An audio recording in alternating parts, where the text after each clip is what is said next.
Salam değerli izləyicilər, 27 sentyabr 2025-ci il Azərbaycanda qanun dəyişir, kişilər də atalıq məzuniyyəti götürə biləcəklər və məlumatı tam olaraq diqqətinizə çatdıracağım.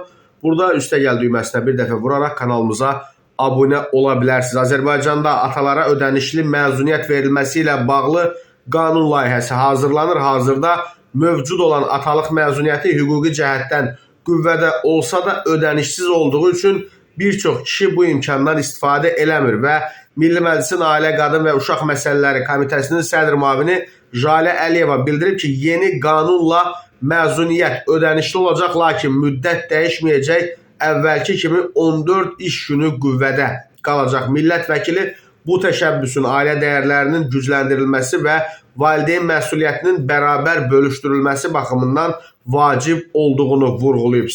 Hazırda layihə üzərində texniki düzəlişlər və əlavələr aparılır. Qanunun tam mətninin yaxın zamanda təqdim olunacağı gözlənilir.